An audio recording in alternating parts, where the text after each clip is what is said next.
Hello प्यारे बच्चों, कैसे आप सभी। आई होप्स आप लोग बहुत ही बढ़िया हो। और नर्सिंग फाउंडेशन आप लोगों को पढ़कर कैसा लग रहा है वो हम लोगों को पता है। आप लोगों को सब कुछ समझ में आ रहा है, सारे कॉन्सेप्ट क्लियर हो रहे हैं और आप लोगों को काफ़ी अच्छा लग रहा है हम लोगों के साथ पढ़कर। तो चलिए एक और नया लेक्चर यूनिट 8 का लेक्चर 3, जिसमें हम लोग हैंड हाइजीन के बारे में जानेंगे, प्रिकॉशन के बारे में जानेंगे और कितने टाइप के हमारे हैंड हाइजीन होते हैं। ये सारी चीज़ें आज हम इस लेक्चर में डिस्कस करेंगे। तो ज़्यादा देरी न करते हुए इस लेक्चर को स्टार्ट करते हैं।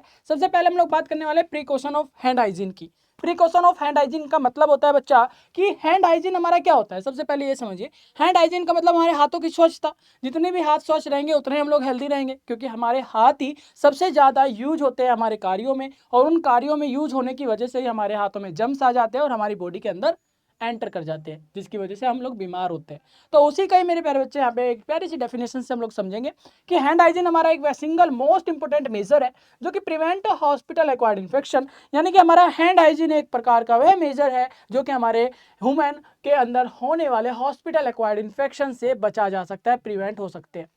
हमारे हॉस्पिटल एक्वायर्ड इन्फेक्शन का मतलब क्या होता है, जैसे कि आप लोग पूरी तरीके से स्वस्थ हो लेकिन हॉस्पिटल जाने के बाद, हॉस्पिटल से आने के बाद आप लोगों ने देखा कि आपको अजीब लग रहा है, आपको बीमारी लग रही है, आपको किसी प्रकार की थकावट है, किसी प्रकार का इन्फेक्शन है, किसी प्रकार से मेरे प्यारे बच्चों टायर्डनेस फील हो रही है। इट्स मीन आपको हॉस्पिटल जाने के बाद वहाँ पे प्रेजेंट जर्म्स, माइक्रो ऑर्गेनिज्म या इन्फेक्शन आप लोगों को हो गया है। ठीक है, तो वही हमारा हॉस्पिटल एक्वायर्ड इन्फेक्शन होता है जो कि हमें हॉस्पिटल से लगता है। हॉस्पिटल में अलग अलग प्रकार के पेशेंट होते हैं, अलग अलग प्रकार के न जाने कितने सारे करोड़ों की संख्या में हमारे माइक्रो ऑर्गेनिज्म प्रेजेंट होते हैं। समझ में आ रहा है ना। तो इसीलिए मेरे प्यारे बच्चा, हॉस्पिटल अगर आप जाते हो तो बहुत सारे प्रिकॉशन हम लोगों को फॉलो करने होते हैं। हॉस्पिटल जा रहे हो तो डायरेक्ट किसी को डायरेक्ट टच मत करो, ग्लव्स से टच करो। अगर आपको करना पड़ रहा है, कोई चीज़ यूज कर रहे हो तो देख के यूज करो, हाइजीनेटिक तो आप लोग रहिए और हाइजीन प्रोसेस को फॉलो कीजिए। हॉस्पिटल जा रहे हो तो किसी भी चीज़ को टच नहीं करना। हॉस्पिटल जा रहे हो तो पूरा पैक होके जाना है, लाइक आपको ग्लव्स पहनने, आपको मास्क वगैरह पहन के जाना ही है। ठीक है ना। तो इन सारी चीज़ों को आपको फॉलो करना ही है। चलिए आगे समझते हैं कि और कौन कौन से हमारे पास प्रिकॉशंस है। तो मेरे प्यारे बच्चा, हॉस्पिटल एक्वायर्ड इन्फेक्शन आप लोग समझ में आ गया होगा। और स्प्रेड ऑफ इन्फेक्शन डिजीज इस include hand washing with soap water using alcohol based hand रब। यानी कि जितने भी हमारे सैनिटाइजर है, अल्कोहल वगैरह उसके अंदर प्रेजेंट होता है, जिसकी वजह से हमारे हैंड सैनिटाइजिंग का हमारे हाथों से जर्म्स को रिमूव करने में हेल्प करता है। तो हैंड वॉश करना है सोप के साथ, वाटर के साथ, आपको हैंड हाइजीन अल्कोहल वगैरह का यूज करना है। और मेरे प्यारे बच्चों, सैनिटाइजर वगैरह आते हैं, इनका भी यूज करना है। इनसे आप लोग हॉस्पिटल एक्वायर्ड इन्फेक्शन से बच सकते हो। क्लियर है इतनी बात? Very good. चलो इसके आगे मैं आप लोगों को बताता हूँ कि इंपॉर्टेंट ऑफ हैंड हाइजीन क्यों जरूरी है। आखिर हमारा हैंड हाइजीन क्यों जरूरी है, आप सभी को पता है। आपको पता ही होगा, हाथ इसीलिए जरूरी है ताकि हम लोगों को किसी भी प्रकार का इन्फेक्शन ना हो सके जर्म्स के द्वारा, इन हाथों के द्वारा। ठीक है, इन हाथों से फैलने वाले जो हमारे अंदर बीमारी आ जाती है, इलनेस हो जाती है, या अलग प्रकार का इन्फेक्शन हमारी बॉडी के अंदर चला जाए तो उनसे बचा जा सकता है, उन्हें प्रिवेंट कर सकते हैं। ठीक है ना।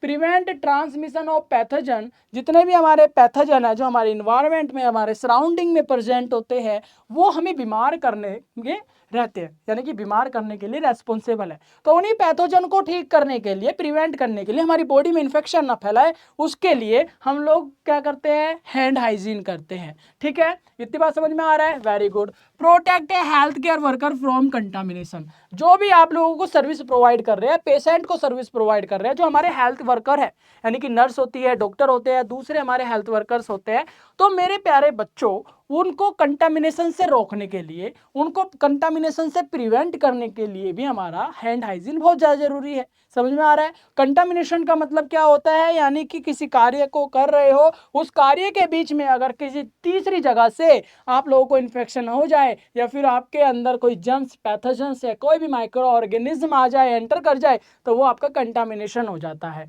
ठीक है, इतनी बात समझ में आ रही है? Reduce risk of outbreak in hospital and community. यानी कि मेरे प्यारे बच्चा, आपके हॉस्पिटल और कम्युनिटी के अंदर जितने भी इन्फेक्शंस होने के सबसे ज़्यादा रिस्क है, उसको रिड्यूस करना हमारा ये महत्वपूर्ण है। हैंड हाइजीन बहुत ज़्यादा जरूरी है। ठीक है, इतनी बात भी आप लोगों को समझ में आ रहा है? फिर essential for patient safety, patient की सेफ्टी के लिए भी हैंड हाइजीन बहुत ज़्यादा जरूरी है। लाइक पेशेंट को किसी प्रकार की बीमारी हो रखी है, वो हॉस्पिटल में भर्ती है, उसका मेडिसिन चल रहा है, उसका ट्रीटमेंट चल रहा है, उस दौरान अगर वो अपना हाइजीनिटी का ध्यान नहीं रखेगा, या नर्स हमारी उसकी हाइजीनिटी की ध्यान नहीं रखेगी, तो उस पेशेंट को कोई दूसरी बीमारी होने के चांस बढ़ जाते हैं और उससे उसकी और भी तबीयत बिगड़ जाएगी। इतना तो आपको पता ही है। अगर कोई पहले से बीमार है, अगर वो प्रिकॉशन ना ले, अगर वो किसी चीज़ से प्रिवेंट ना करे, तो मेरे प्यारे बच्चों क्या होगा, वो और ज़्यादा बीमार हो जाएगा। इतनी बात तो आप लोगों को समझ में आ रही है कि हैंड हाइजीन क्यों ज़रूरी है।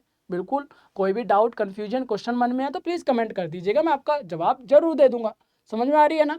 इसके बाद मैं आप लोगों को बताना चाहूँगा कि इसका नेक्स्ट जो टॉपिक है वो क्या है। इसका नेक्स्ट टॉपिक यानी कि WHO के according 5 movement of hand hygiene, 5 ऐसे मूवमेंट्स होते हैं जिससे आप लोग हैंड हाइजीन करोगे तो आपके जो हाथों में जर्म्स है वो 99.9% क्लीन हो जाएंगे। समझ में आ रहा है ना। वो कौन कौन से स्टेप्स है। सबसे पहला मेरे प्यारे बिफोर टचिंग ए पेशेंट, यानी कि पेशेंट को टच करने से पहले आप लोगों को क्या करना है, अपने हैंड हाइजीन करना है, हाथों को वॉश करना है। सैनिटाइजर से कर सकते हो, सोप से कर सकते हो, या किसी भी आपके जो भी आपका हैंड हाइजीन एल्कोहल वगैरह होता है, एथेनॉल वगैरह होता है, इन सब का यूज़ कर सकते हो।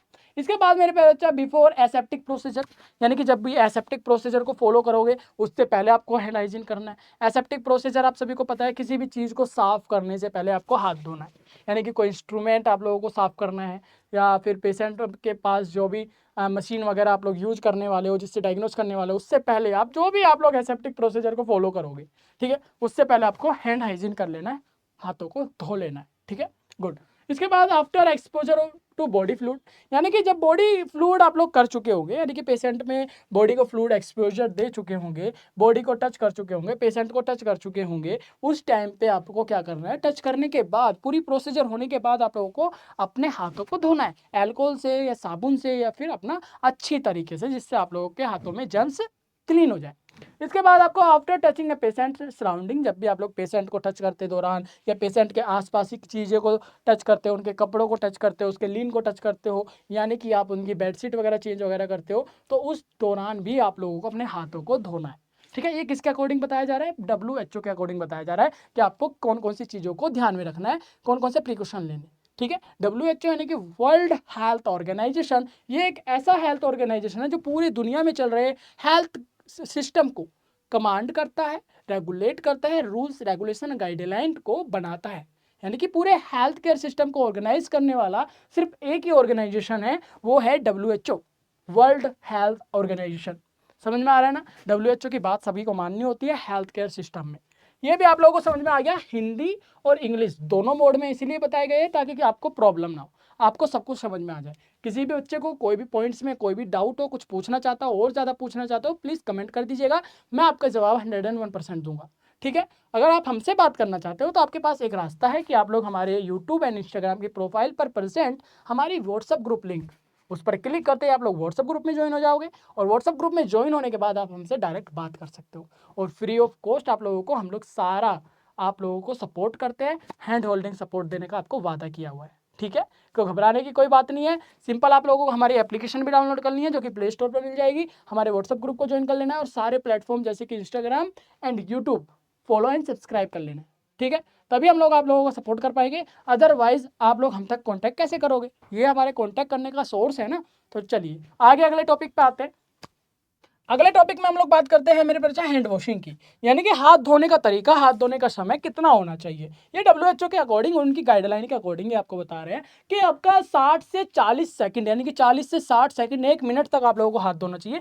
बहुत से बच्चे क्या करते हैं, बहुत से लोग क्या करते हैं, पानी में ऐसे हाथ किया हो गया, लेकिन 40 सेकंड तक आपको पूरी तरीके से रब करना है, पूरी तरीके से हाथों को साफ करना है, अच्छे से साबुन लगाना है या फिर सैनिटाइजर लगाना है। ठीक है, जिससे आप लोगों का हाथ में प्रेजेंट जर्म्स पूरी तरीके से क्लीन हो सके। इसके बाद मेरे बच्चा मेथड क्या होगा, वेट हैंड, यानी कि हाथों को गीला करना है। उसके बाद अपने हाथों में साबुन अप्लाई करना है। साबुन अप्लाई करने के बाद अपने पाल्म को, अपने हाथों को क्या करना है मेरे प्यारे बच्चा, आपको रब करना है, अच्छी तरीके से रब करना है। इस तरीके से जो भी आप लोगों को स्टेप्स बताए, फिंगर्स को, थम्स को, बैक हैंड को, ये पूरी तरीके से आपको रब करना है अच्छी तरीके से, इस तरीके से रगड़ रगड़ के 1 मिनट तक, ध्यान में रखिएगा, 40 से 60 सेकंड तक आपको रब करना है। उसके बाद जाके आपको वॉश करना है। इसके बाद मेरे पैर बच्चे साफ कर लोगे। एक ड्राई टॉवल आपके पास होना चाहिए, गीले टॉवल से कभी भी हाथ मत धोइए, गीले टॉवल से कभी भी हाथों को साफ मत कीजिए, हमेशा ड्राई टॉवल लीजिए। ठीक है, और मेरे प्यारे बच्चा इसको क्या करना है, use towel to close tap, जब भी आप लोग यूज कर लो उसको क्लोज करके रख दो ताकि कोई दूसरा बंदा उसका यूज ना कर सके। चलिए मेरे प्यारे बच्चे, ये तो आप लोगों को समझ में आ गया। इसके बाद हम लोग बात करते हैं हैंड रब की। हैंड रब क्या करना चाहिए, 20 से 30 सेकंड तक हम लोगों को हैंड रब करना चाहिए। हैंड रब का मतलब होता है इस तरीके से रब करना होता है, पूरा मसलना होता है, जो भी हमारी स्किन में, जो भी हमारे हाथों के कोनों में, फिर कॉर्नर में अगर जम्स प्रेजेंट हो तो रब के कारण वो आसानी से रिंस हो जाए, आसानी से धो जाए।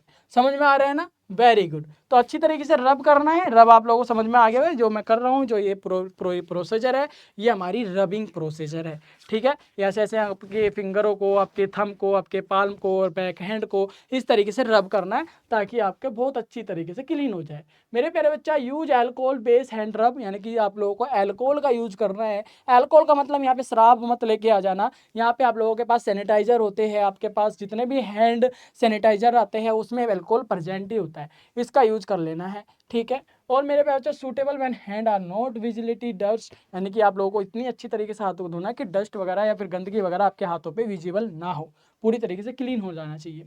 ठीक है, और इसके बाद प्रिकॉशन मेरे प्यारे बच्चा, जब भी आप लोग हैंड वॉशिंग करोगे तो कौन कौन सी बातों का ध्यान रखना है, ये ध्यान में याद रखिएगा क्योंकि ये बहुत ज़्यादा ज़रूरी है। सबसे पहले आप लोगों को सारी ज्वेलरीज जैसे कि रिंग हो गया या वॉच वगैरह होगी, इसको उतार लेना है। हाथ धोने से पहले सारी ज्वेलरीज को उतार लेना है। और उसके बाद मेरे प्यारे बच्चा, जो भी हमारे नेल्स शॉर्ट एंड क्लीन, जो भी हमारे नेल्स होंगे, अगर आपके नेल्स बड़े हैं तो आप लोग उनको कटा लीजिए, छोटे कर लीजिए, साफ सुथरे कर लीजिए, तब आपको हाथ धोना है। उसके बाद do not use hand rub if hand are visible dirty, यानी कि मेरे प्यारे बच्चा हैंड रब नहीं करना अगर आपके हाथों में डर्ट है, उसको पूरी तरीके से क्लीन करो, उसकी के बाद आपको रब करना है। लाइक आपके हाथों में मिट्टी दिख रही है या गंदगी दिख रही है, सबसे पहले उस मिट्टी को साफ कर लीजिए। जब वो विजिबल नहीं होगी, डर्ट पूरी तरीके से क्लीन हो जाएगी, उसके बाद आप लोगों को रब करना है। रब यानी कि इस तरीके से रब करना है। ठीक है, सबसे पहले आप लोगों को साफ कर लेना है मिट्टी वगैरह जितना भी डर्ट आपके हाथों में होगा। उसके बाद always dry hand properly to prevent skin irritation, यानी कि जब भी आप लोग क्या करोगे बच्चा,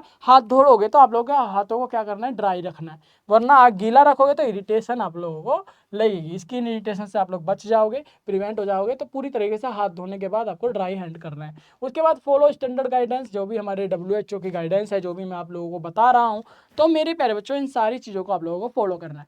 ठीक है, जितने भी हमारे स्टैंडर्ड गाइडेंस है उनको फॉलो करना है, और ये सारी चीज़ें जो भी प्रोसीजर मैं आपको बताया इनको फॉलो करना है। यही हमारे प्रिकॉशन होते हैं और इसी से हम लोग अपने हाथों को, अपने आप को स्वच्छ बनाए रख सकते हैं। ठीक है, गुड। इसके बाद मेरे प्यारे बच्चा बात कर लेते हैं इन्फेक्शन कंट्रोल प्रिकॉशन की। इन्फेक्शन कंट्रोल आप सभी को पता है, इन्फेक्शन होने से पहले हम लोगों को कौन कौन से प्रिकॉशन लेने चाहिए जिससे हम इन्फेक्शन को रोक सके, जिससे इन्फेक्शन हम लोगों को ना हो। इन्फेक्शन सभी को पता है, यानी कि एक ऐसी बीमारी, एक ऐसा संक्रमण जो कि फैलता है one to another, another to another, इस तरीके से फैलता है और सभी को बीमार करता है।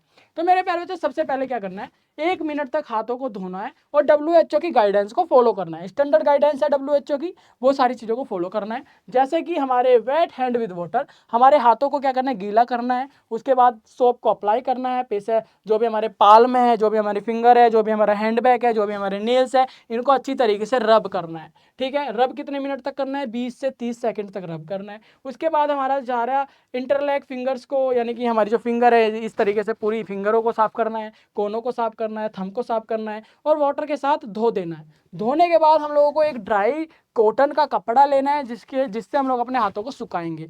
ठीक है, वेट नहीं रहनी चाहिए, हाथ धोने के बाद अच्छी तरीके से साफ कर लेनी चाहिए। इसके बाद हम लोग बात करने वाले हैं मेरे बच्चे यूज ऑफ हैंड रब, यानी कि कौन सा हैंड रब हम लोगों को यूज करना चाहिए। देखिए, हैंड रब का मतलब होता है जितने भी आपके पास सैनिटाइजर है, जितने भी आपके पास मेरे प्यारे बच्चों हाथों को धोने के लिए जितने भी हमारे पास मेडिसिनल जितने भी हमारे पास मेडिसिनल प्रिपरेशन है हाथ धोने के लिए, हैंड को हाइजीन रखने के लिए, लाइक हमारे पास हैंड सैनिटाइजर होता है, हमारे पास सोप्स होती है, हमारे पास और दूसरी सोप्स होती है हैंड वाली। ठीक है ना, ये सारी चीज़ें हम लोग यूज करते हैं। तो हमें चेक करना है कि उसके अंदर 60 to 80% अल्कोहल होना चाहिए। 60 to 80% अगर अल्कोहल है हमारी मेडिसिनल प्रिपरेशन में, जो हमारे हैंड हाइजीन में यूज होता है, जो हैंड वॉशिंग में हमारा यूज होता है, तो उसको हम लोगों को यूज करना चाहिए। हमारा 20 से 30 सेकंड तक हमारे हाथों को रब करना चाहिए ताकि सारे जर्म्स अच्छी तरीके से क्लीन हो जाए। इसके बाद हमारे हाथों को मेरे प्यारे बच्चा क्या करना है, पूरी पूरी तरीके से साफ करना है और हमारे हाथों में कोई भी प्रकार की डस्ट या डर्ट नहीं विजिबल होनी चाहिए।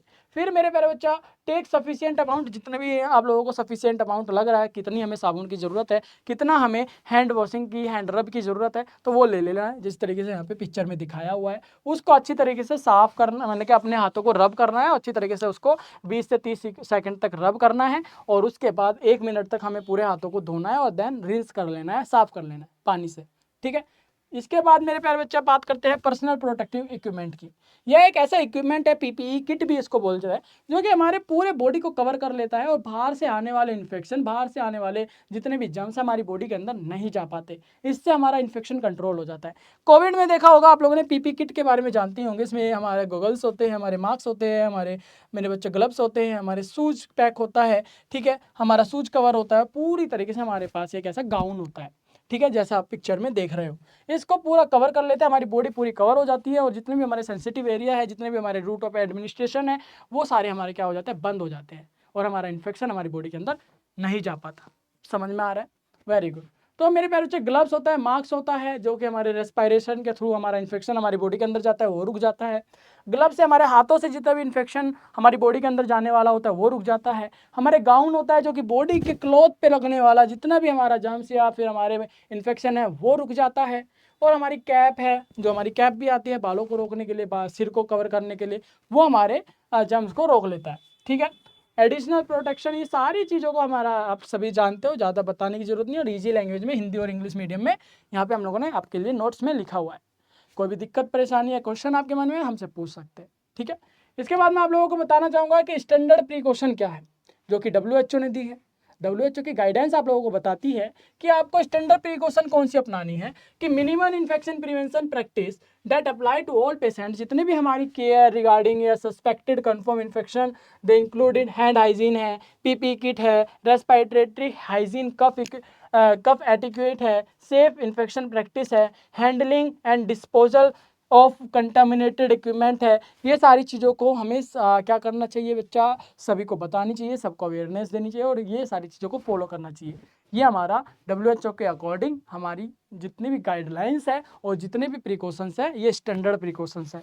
लाइक अगर हैंड हाइजीन सभी को करवाना है, खुद भी करना है, हमारी प्रॉपर पीपी किट पहनकर ही आप लोगों को एक इन्फेक्शन वाले एरिया में जाना है। आपको रेस्पिरेटरी हाइजीन भी ध्यान में रखना है, जो भी आप लोग सांस ले रहे हो, छींक रहे हो, तो वो जर्म्स ना फैले इन्वायरमेंट में, सराउंडिंग में, किस तरीके से छींकना चाहिए, अपना हाथ लगाना चाहिए, मास्क पहनना चाहिए, कवर करना चाहिए अपने फेस को। तो ये सारी चीज़ों को बताना भी है और करना भी है।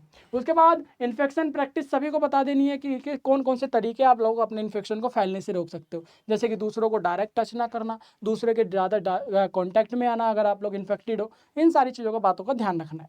इसके बाद मेरे पे बच्चा हैंडलिंग और डिस्पोजल। हैंडलिंग का मतलब होता है किस तरीके से पीपी किट हो गया है, जैसे कि 1 टाइम यूज़ होता है, एक बार यूज़ करके उसको डिस्पोजल करना होता है, फेंकना होता है। ठीक है। तो ये सारी चीज़ों को ध्यान में रखना होता है, किस तरीके से फेंकना होता है, किस तरीके से रखना होता है, जिससे कंटामिनेटेड ना हो, आपका इन्फेक्शन किसी दूसरे या थर्ड पर्सन के अंदर ना जाए। ठीक है। उसके बाद आपको मेरे पास इन्वायरमेंटल क्लीनिंग, आपके आसपास के सराउंडिंग एरिया को, इन्वायरमेंट को क्लीन रखना है, साफ सुथरा रखना है, एयर को क्लीन रखना है। ठीक है। ये सारी चीज़ें आपको ध्यान में रखनी है। उसके बाद बायोमेडिकल वेस्ट डिस्पोजल, जितना भी हमारा बायोमेडिकल वेस्ट होता है, पेशेंट के द्वारा जो भी हमारा निकाला गया वेस्ट है, या जितना भी हमारा बायोमेडिकल समझ में आ रहा है ना, जितना भी वेस्ट हमारे हॉस्पिटल से निकलता है, उसको भी हमें क्या रखना है, सेफ रखना है। सेफ यानी कि इस तरीके से हमें उसको डिस्पोजल करना है जिससे हमारे दूसरे पेशेंट या दूसरे व्यक्ति तक वो इन्फेक्शन या वहाँ से इन्फेक्शन ना जा सके। ठीक है। Very good. इसके बाद हमारा मेरे प्यारे बच्चों, आज का ये जो लेक्चर है यहीं पे हमारा कंप्लीट हो जाता है। अगर आप लोगों को कोई भी दिक्कत, कन्फ्यूजन या कोई भी क्वेश्चन आपके मन में है, आप हमसे पूछ सकते हैं, मैं आपका जवाब जरूर दूंगा। और मैं आपका मेंटर, जो कि BSc नर्सिंग से जुड़ी सारी इन्फॉर्मेशन आपको प्रोवाइड करता हूँ, सब कंटेंट आप लोगों को देता हूँ, वो भी फ्री ऑफ कॉस्ट। आप लोगों को हैंड होल्डिंग सपोर्ट हमारी तरफ से दी जाती है, वो भी फ्री ऑफ कॉस्ट। आप लोगों को सिंपल करना क्या है, हमारी application BSP science play store पर अवेलेबल है, उसको डाउनलोड कर लेना है, हमारे यूट्यूब चैनल, इंस्टाग्राम चैनल को फॉलो एंड सब्सक्राइब कर लेना है और हमारे व्हाट्सअप ग्रुप में जुड़ जाना है, जिसकी लिंक आप लोगों को व्हाट्सअप एंड इंस्टाग्राम की प्रोफाइल पर मिल जाएगी। चलिए मिलूंगा एक और प्यारे से लेक्चर में, तब तक के लिए बाय बाय।